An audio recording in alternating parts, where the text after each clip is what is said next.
Assalamualaikum warahmatullahi wabarakatuh. Pemirsa Gapai Kemuliaan yang dirahmati Allah. Apa kabar Anda hari ini? Semoga Anda senantiasa sehat dan selalu berada dalam lindungan Allah Subhanahu wa Ta'ala. Amin ya Robbal Alamin.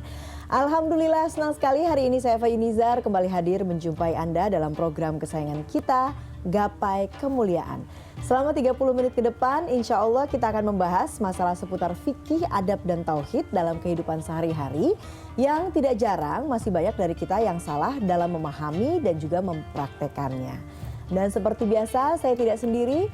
Hari ini sudah hadir bersama saya di studio ada gurunda kita semua, Kiai Haji Muhammad Faiz. Assalamualaikum Kiai. Waalaikumsalam warahmatullahi wabarakatuh. Apa kabar Kiai? Alhamdulillah baik. Alhamdulillahirabbil alamin. Dan pemirsa, bagi Anda yang memiliki pertanyaan, silahkan Anda bisa kirimkan pertanyaan Anda baik berupa pesan teks maupun dalam bentuk video melalui nomor WhatsApp yang tertera di layar kaca. Anda juga berkesempatan untuk bertanya langsung kepada Kiai melalui sambungan Zoom yang nanti secara teknis akan ditentukan oleh tim Gapai Kemuliaan. Baiklah, bahasan pertama kita kali ini adalah terkait asuransi melawan takdir. Nah ini Kiai, kan sebetulnya apa yang terjadi kepada semua orang itu sudah ada takdirnya begitu ya.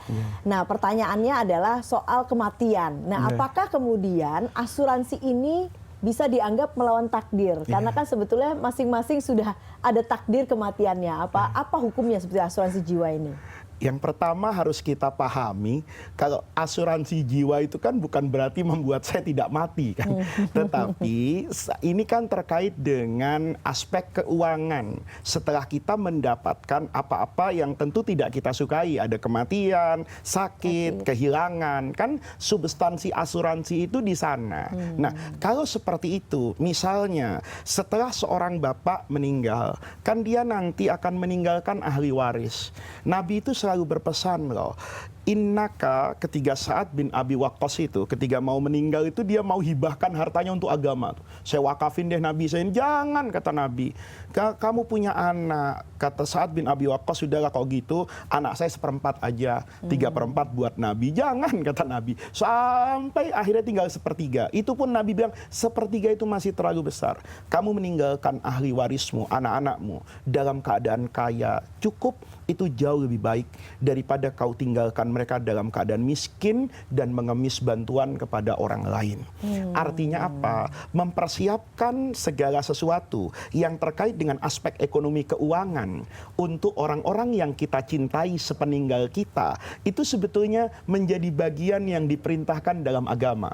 Lihat misalnya ayat Quran, wal tangdur nafsun, hendaknya setiap orang itu melihat maqaddamat lighat, apa yang dia persiapkan untuk hari esok. Ini kan ayatnya umum Mbak Eva. Saya perlu mempersiapkan nanti saya di akhirat itu, surga neraka itu kan bergantung dengan kondisi soleh dan tidak solehnya saya. Maka saya perlu mempersiapkan itu. Tetapi juga liqadin itu kan masa tua saya. Bagaimana saya bisa tenang beribadah kepada Allah kalau di saat badan saya sudah renta, tetapi beban ekonomi saya tetap ketika sama dengan saya ketika muda. Kan ini menjadi sesuatu yang tidak seimbang. Maka kemudian ada hadis lain, kata Nabi, irtanim khomsan qabla khomsin, manfaatkan 5 perkara sebelum datang 5 perkara. Sehatmu sebelum datang sakitmu, kayamu sebelum datang miskinmu, mudamu sebelum datang tuamu, dan begitu seterusnya. Ini berpasang-pasangan, itu akan memberikan semangat ya, bahwa asuransi itu kan sebetulnya bagian dari menabung. Saya membayarkan premi yang di kemudian hari nanti, kalau ini sudah sesuai dengan syarat dan ketentuan yang disepakati oleh nasabah asuransi dan perusahaan asuransi, maka dia akan mendapatkan nominal tertentu. Itu sebetulnya niatan asuransi. Nah, tetapi pertanyaannya, itu bukan asuransi melawan takdir atau tidak. Tidak ada yang dilawan takdirnya. Kalau mobil saya hilang, tetap hilang kan? Tetapi ketika hilang, saya mendapatkan bantuan keuangan dari perusahaan asuransi. Oleh karena itu yang penting dipertanyakan para hadirin sekalian adalah bentuk asuransi tersebut. Karena asuransi itu ada ulama yang mengharamkan, ada ulama yang menghalalkan. Yang mengharamkan misalnya alasannya karena ketika saya melakukan asuransi apapun itu ada namanya al-maisir. Maisir itu judi untung-untungan. Saya kan bayar premi nih. Kalau nanti terjadi misalnya mobil saya hilang, premi yang saya bayarkan baru 100 juta. Mobil saya 1 miliar misalnya. Maka seolah-olah saya untung 900 kan. Bayar 100 dapat 1 miliar. Ya perusahaan asuransi yang rugi. Tapi kalau tidak terjadi kehilangan, maka dia yang akan untung kan. Karena premi saya termakan itu. Tanpa saya mendapatkan apapun kecuali rasa aman. Maka ada ulama yang mengatakan ini haram karena mengandung al-maisir. Boleh jadi mengandung riba. Kalaupun dananya dikembalikan, tapi kan dilakukan dengan investasi. Bahwa apa yang saya bayar jadi premi, itu ada bagian tertentu yang diinvestasikan. Kalau kemudian diperjanjikan bunganya, ini ada ulama yang mengharamkan. Maka dari aspek itu para pemirsa, ada yang mengatakan asuransi ini menjadi haram. Tetapi di sana ada asuransi yang dikatakan oleh banyak ulama itu halal, yang berbentuk at-takaful. Takaful itu kesetiakawanan sosial. Jadi kita para nasabah itu bayar premi. Premi itu diasumsikan sebagai wa ta'awanu 'alal birri wat taqwa. Kalau nanti terjadi apapun, saya, Mbak Eva, kameramen nih menjadi peserta asuransi kan, terjadi kerugian di pihak saya, rumahnya terbakar misalnya, maka kemudian kita bersepakat untuk membantu nih. Kalau ini tidak terjadi, maka atau dana ini juga diinvestasikan sekian persen, kemudian dibagi hasilkan. Kalau menguntungkan dibagi keuntungannya, kalau rugi ya ditanggung kerugiannya. Nah, asuransi yang seperti ini tentu tidak menyalahi kaidah investasi dalam syariah. Maka hukum menggunakan asuransi ini menjadi boleh. Oke, baiklah. Yang penting bagaimana kemudian menentukan asuransinya, begitu ya. Kalau asuransi sendiri sebetulnya boleh. Kalau peruntukannya pasti untuk kesejahteraan, untuk mengcover apa yang terjadi di masa depan, itu bagian dari yang dianjurkan oleh agama. Oke, baiklah. Nah, Kiai, pertanyaan selanjutnya ini masih soal ekonomi begitu ya, Kiai ya. Ada contoh misalnya ada seseorang yang kemudian memiliki bisnis berpartner dengan seorang yang merupakan pegawai dari satu perusahaan begitu ya, Kiai ya, anggap seperti itu.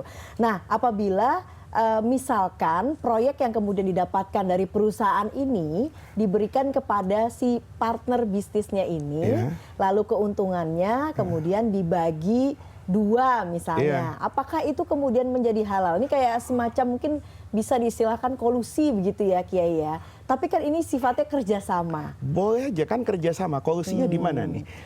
Karena dia menggunakan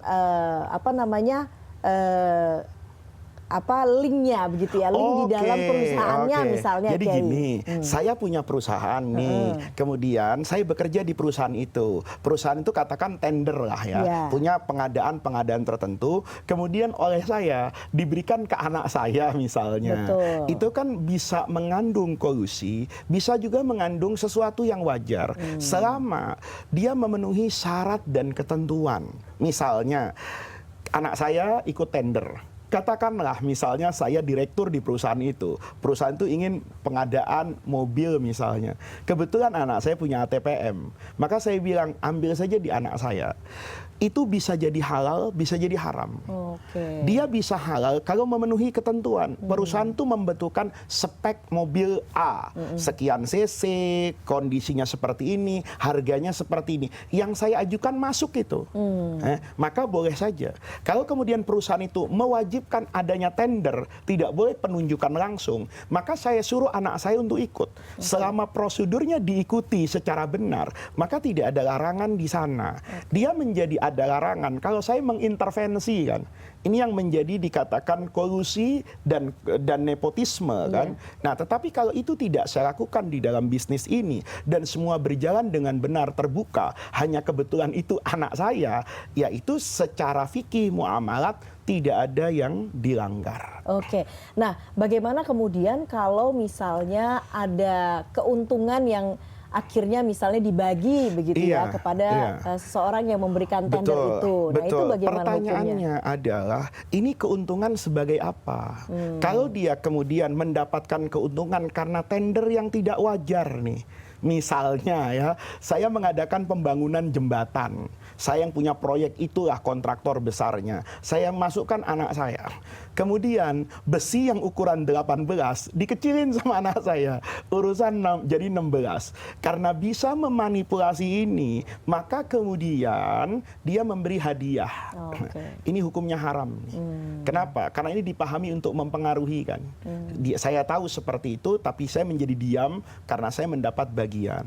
Kalau kemudian anak saya berusaha nih, selesai dari semuanya, ini sudah, kalau di Indonesia itu sudah melalui prosedur yang benar, sudah diaudit oleh BPK, tahun bukunya benar, mohon maaf, auditor BPK-nya juga benar, tidak seperti yang terjadi beberapa hari yang lalu, misalnya ada penangkapan, ini berjalan dengan benar. Kemudian tanpa ada perjanjian apapun, tiba-tiba orang yang itu memberi kepada saya sebagai hadiah setelah selesai. Maka hukumnya menjadi boleh.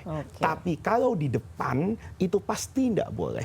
Kenapa? Karena dikhawatirkan mempengaruhi objektivitas saya. Itu hukumnya menjadi tidak boleh. Yang perlu jadi catatan, tidak ada aturan dan undang-undang yang melarang itu. Kalau ada aturan dan undang-undang yang melarang itu boleh jadi menjadi haram. Kenapa? Karena yang saya sampaikan tadi itu kan dalam tataran idealis. Implementasi di lapangan belum tentu seperti itu. Ketika kemudian ada madhab, tahu sama tahu, ngerti sama ngerti. Dia memang tidak diperjanjikan. Tapi sudah jadi kebiasaan di belakang.